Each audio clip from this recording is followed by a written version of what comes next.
کرے وہ ہم میں سے ہے ہی نہیں. ادب سیکھو.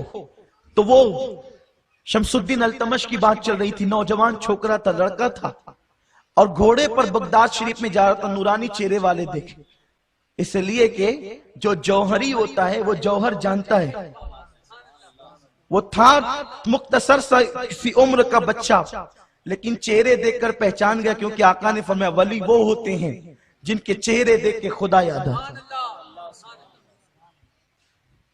لوگ کہنے ہیں ہم تہجد پڑھتے ہیں, لیکن چہرہ دیکھ کر کے الامان والحفیظ, میں اس پہ کوئی ڈسکس نہیں کرنا چاہتا.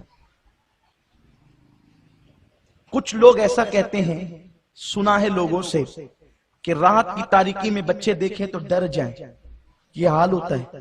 ایسے مکروہ چہرے عبادتیں تو چہرے چمکاتی ہے, عبادتوں سے چہرے چمکتے ہیں, لیکن یہ کیا ہے کہ اور رنگ کالا ہو یا گورا, اگر دل چمکدار ہے تو چہرہ چمکتا ہے. میں کوئی چاپلوسی کرنے کا عادی نہیں, لیکن آپ ہمارے منبر پر دیکھ لیں, ہمارے مبلغین, ہمارے علماء, اللہ نے چہروں پر کیسی چمک عطا کی. اللہ کرے کہ یہ خیرات باقی رہے, اور اللہ تبارک و تعالی, اور الحمدللہ یہ ہم عبادتوں کے بل پر نہیں حاصل کرتے. عبادتیں کرتے ہیں اللہ کی رضا کے لیے, چہرے چمکانے کے لیے نہیں, لیکن مدینے والے کو نور مانتے ہیں, اس لیے نورانیت وہاں سے ملتی ہے.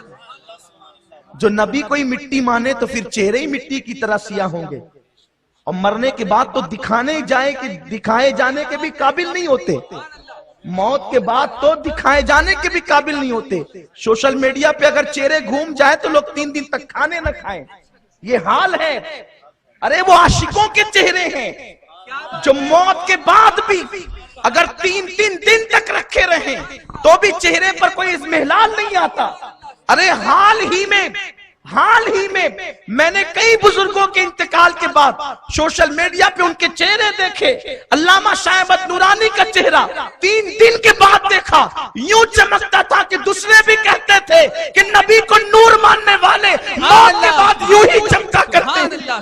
حضور سرکار کلا کا شہزادہ انوار المشائق 3 دن کے بعد بھی چہرہ یوں چمک رہا تھا جیسے کسی نے سلا دیا.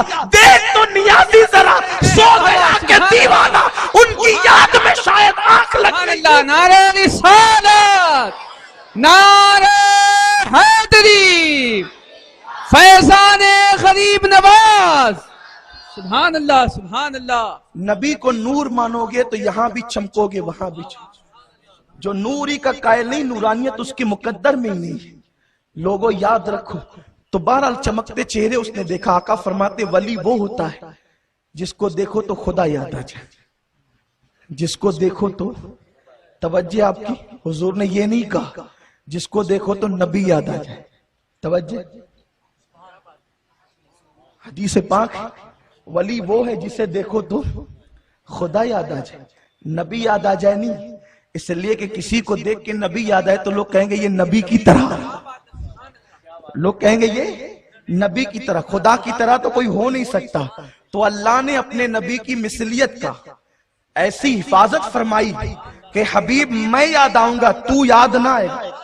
اس وقت تو یاد نہ آئے گا, میں یاد آؤں گا, کیونکہ میری طرح کسی کو تو کہہ نہیں سکتے. کیوں؟ لا مثل لہو ولا مثال لہو ولا جواب, اس کی طرح کوئی ہے نہیں. وہ لیسا کمثلی ہے, اس کی کوئی مثل نہیں ہے, اس لیے کوئی اس کی طرح ہو نہیں سکتا. تو کہا میں یاد آؤں گا. کیوں؟ حالانکہ ہونا تو یہ چاہیے تھا کہ نبی بشر ہیں تو بشروں کو دیکھ کر کے نبی یاد آنے چاہیے, لیکن اللہ نے فرمایا نہیں محبوب, یہ کہنا کہ خدا یاد آ جائے. جنہیں دیکھ کر خدا یاد آئے وہ ولی ہوتا ہے. تو یاد آئے گا تو لوگ کہیں گے ولی نبی کی طرح. تو ولیوں کو بھی نبی کی طرح کہلوانا گوارا نہیں ہے. تو جب ولیوں کو نبی کی طرح کہلوانا گوارا نہیں ہے تو جن لوگوں پر بڑے بڑے شدید اور شنی الزامات ہو ان کو نبی کی طرح کہلوانا کیسے گوارا ہو سکتا ہے. اس لیے کہا کہ جسے دیکھو خدا یاد ہے. خدا یاد آئے مطلب چہرہ دیکھ کر کے اللہ کی یاد آئے. بننے والا ایسا ہے, بنانے والا کیسا ہو. اس کے حسن کا یہ عالم ہے, یعنی نورانیت کا, تو اس کے نور کی شان کیا ہو. چہرے دیکھے چمک رہے تھے, سوچا کہ اللہ والے ہیں, گھوڑے سے نیچے اتر گئے اور لگام پکڑ کر کے گزرے. میرے خواجہ کی نظر پڑی, یہ پہلے سے دینے والے ہیں اور بہت دیتے ہیں اور آج بھی عطا کر رہے ہیں، لیکن کوئی جھولی لے کر جائے۔ دیکھو بغیر یقین کی تو خدا نہیں دیتا، اللہ کا دوست تو بغیر یقین والوں کو کیسے دے گا؟ کوئی جائے تو کہتے ہیں کہ خالی ہنڈے میں پانی بھرا جاتا ہے، بھرے ہوئے ہنڈے میں نہیں۔ تو جو اپنے آپ کو بھرا ہوا سمجھ کہتے ہیں ہم دیکھنے جا رہے ہیں کتنے لوگ سجدہ کرتے ہیں، ہم دیکھنے جا رہے ہیں کیا کیا شرک ہو رہا ہے، تو پھر وہ دیکھتے ہی رہتے ہیں۔ حالانکہ کوئی سنی قبر پہ سجدہ نہیں کرتا، ہم حرام سمجھتے ہیں سجدے کو قبر پہ۔ لوگوں اگر قبر کو سجدہ کرنے کا شوق ہوتا تو ہم پھر خواجہ کو سجدہ کیوں کرتے، ہم نبی کو کیوں نہیں کرتے؟ لیکن ہم رسول پاک سے اتنی محبت کرتے ہیں پھر بھی ان کو سجدہ نہیں کرتے۔ ہمارے امام کہتے ہیں پیش نظر وہ نو بہار، سجدے کو دل ہے بے قرار، روکیے سر کو روکیے، ہاں یہ امتحان ہے، الزام لگانے والوں کا الزام ہے۔ اور اگر کوئی جاہل سجدہ کرتا ہے تو یہ وہ ذمہ دار ہے، لیکن آپ اس جاہل سے بھی پوچھ لیں، کیونکہ سجدے کے لیے کچھ چیزیں ضروری ہے۔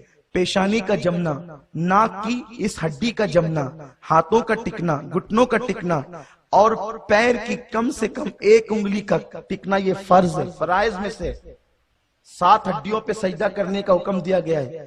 یہ سب بھی ہو جائے، یہ سب بھی ہو جائے، پھر بھی اگر سجدے کی نیت نہ ہو تو وہ سجدہ نہیں کہلائے گا۔ اس لیے کہ انما الاعمال بالنیات، ورنہ کوئی فتوے سے بچے گا نہیں۔ کیونکہ آپ کہتے ہیں ہم اللہ کو سجدہ کرتے ہیں، لیکن ایک بندہ کوئی مجھے بتا دے کہ وہ اللہ کو سجدہ کرتا ہے، اللہ کو سجدہ کرتا ہے، کبھی دیکھا اللہ کو؟ تو سجدہ کہاں کرتا ہے؟ تو قادریہ مسجد کی دیوار کے سامنے، حسینیہ مسجد کی دیوار کے سامنے، جامع مسجد یا رسول اللہ کی دیوار کے سامنے، قاسمیہ مسجد کی دیوار کے سامنے، نورانی مسجد کی دیوار کے سامنے۔ تو تم تو سبھی مشرک ہوئے۔ آپ کا سجدہ ہے کہاں؟ ارے کعبے کی دیوار کے سامنے بھی سجدہ کرو تو بھی مشرک ہو جاؤ۔ کیوں؟ کعبہ غیر اللہ ہے، اللہ تو نہیں ہے، لیکن الحمدللہ مشرک نہیں ہوتے، کیونکہ ایسے بیوقوف لوگوں کی بات کریں گے تو کوئی شرک سے بچے گا نہیں۔ ہم دیوار کے سامنے سجدہ کرتے ہیں، لیکن نیت یہ ہوتی ہے سجدہ اللہ کو کر رہے ہیں۔ تو دیکھو نیت نے بچایا، سر جھکا ہے دیوار کے سامنے، لیکن دل کی نیت ہے سجدہ اللہ کو کر رہے ہیں، تو شرک نہیں ہوتا۔ تو وہاں جھکنے والا اگر جھکتا ہے تو ہم اس کو منع کرتے، تائید نہیں کرتے کہ ایسی جہالت نہ کر کہ کوئی دیکھے تو بدگمان ہو جائے، یاد رکھو۔ لیکن اگر کوئی ایسا کرتا بھی ہے تو وہ سجدہ نہیں کرتا، کیونکہ سجدے کی نیت نہیں ہوتی۔ تو لوگوں بدگمانی سے بچو، حسن